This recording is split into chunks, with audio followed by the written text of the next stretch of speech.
First one. He looked like a singer from a Motown quartet.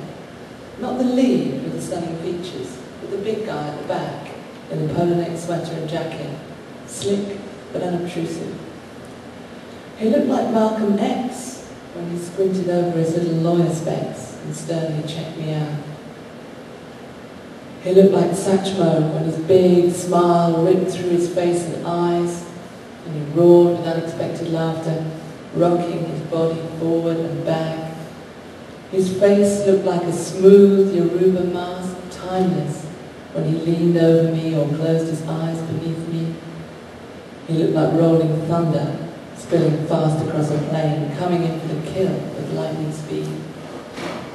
He looked like someone short-changed when he held his baby boy for the first time, frowning his hands as if dissatisfied with the deal, like he was about to barter someone down.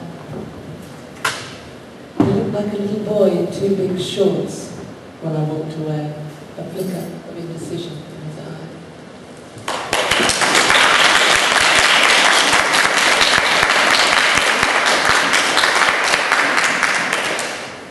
This is a sad one. Another one. It's called June in May.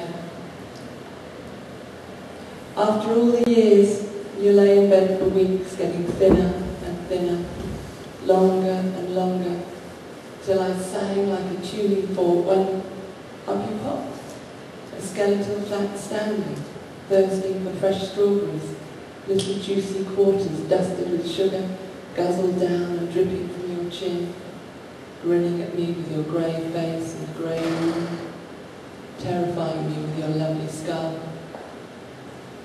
I brought you black and white jeans in heels for your walls, and pink flowers and custard tarts, my boy and your boy, to keep you here, to show you how much.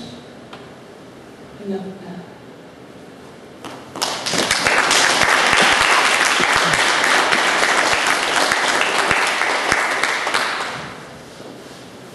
Recently I went to an amazing poetry workshop, and we talked about the idea of poetry as translation of the music that's in your head, and how translation can never replicate 100% the stuff you have inside you. And so, in a way, poetry and translation is always doomed to some kind of failure.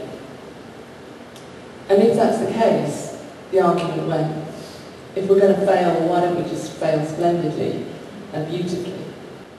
And I found this really liberating. And it got me thinking about translation and failure and, yeah, failing splendidly. And this one's called Cariño.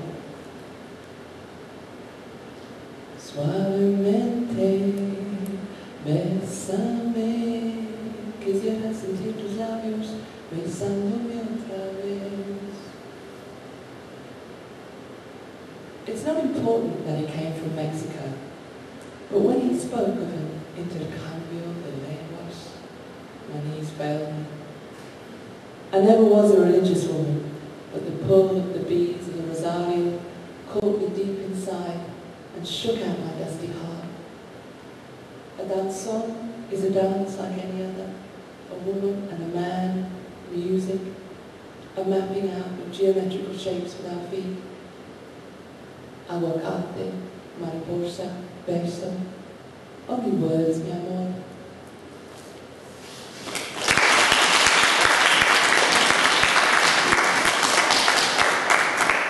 And the last one is a little happier. This is sorry, it's all been a bit grim recently. But this is about a perfect day, a really kind of still moment in the park, and it's called Glide. Somali mothers glide like sailboats on a still, wide river in the golden evenings where I live, gather like birds under the arching tree, while their children spill, scatter, run, far and wide, in twos and threes and sixes, like marbles across the playground. They nod and greet, smile, shake hands, hold babies, dust up toddlers, settle arguments. Return to the stillness of the shade. Rest easy in the silence.